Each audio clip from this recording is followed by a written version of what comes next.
5 days ago, on the 6th of March 2025, I was suspended.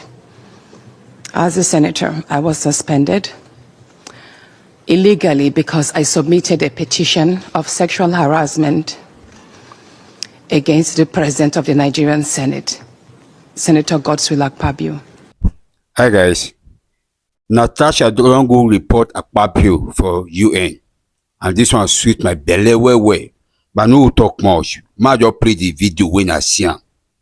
This one no be local made, this one international. The woman carry the case go, because personally, the woman need to fight for her rights. But when I listen to her. Good afternoon, President of the IPU. Good afternoon, colleagues. I come with a heavy heart from Nigeria, but first I'd like to apologize to Honorable Kafila Ogbara. I am not here to bring shame to our country. I'm here to seek help for the women of Nigeria. Again, my name is Senator Natasha Akpabio. 5 days ago, on the 6th of March 2025, I was suspended. As a senator, I was suspended illegally because I submitted a petition of sexual harassment against the President of the Nigerian Senate, Senator Godswill Akpabio. I thought that by submitting the petition, he would recuse himself, and both of us will submit ourselves to the Committee on Ethics, Privileges and Public Petition for a fair and transparent investigation. But unfortunately, I was silenced and I was suspended. I was suspended for 6 months, amongst many other stringent conditions, such as taking away my security, taking away all the officials, vehicles, and other items that were handed over to me as a senator. My salaries will be cut off. I must not appear anywhere near the National Assembly. And for 6 months, I'm not to introduce myself or present myself as a senator locally in Nigeria or internationally. That means I'm here illegally.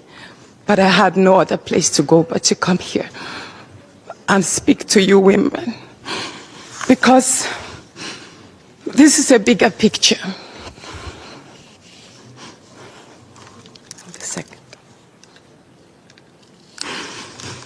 This is a bigger picture. It depicts the crisis of women political representation. My suspension is not just about me. It's about the systemic exclusion of women from political leadership in Nigeria. Women make up 3.6% of political offices, and in the Senate it's just 2.8. We have 109 men and only 4 of us are women. So right now it's 108 with only 3 women.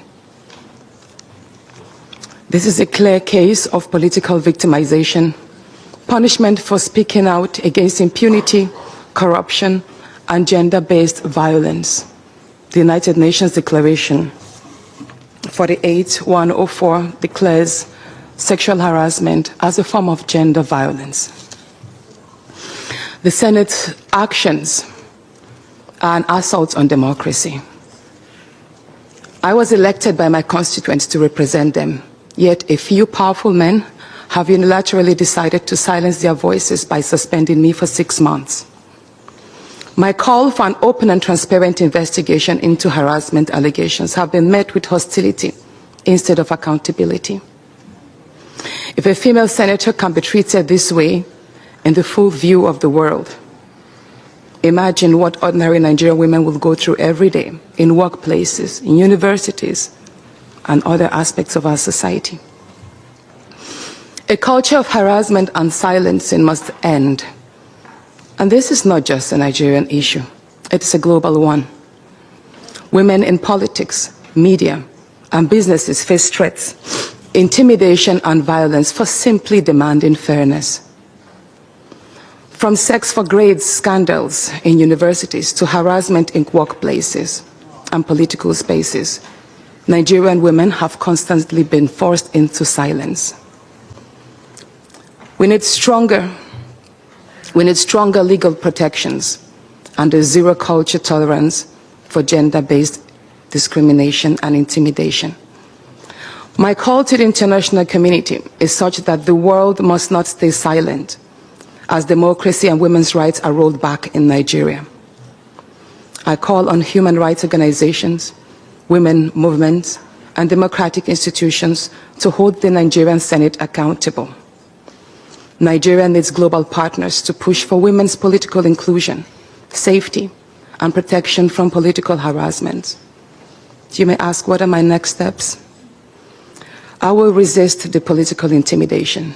In the past few days, a number of my colleagues, my male colleagues, have reached out to me and said, Natasha, all you need to do is apologize and retract your statements.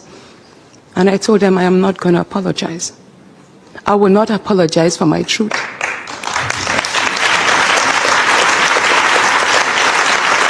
Thank you. Thank you. And I told them that I will stand the 6-month suspension, and the very first day I return, I will represent my petition on sexual harassment. And I will continue doing so until there is a fair and transparent investigation. I will fight, thank you. I will fight this injustice and continue to represent my constituents, whether the Senate wants to hear me or not. I will work with women's group, civil society, and legal teams to ensure that this unconstitutional suspension is squashed. This is bigger than me. This is about ensuring that no other woman in politics or public office will ever be silenced again. Thank you so much.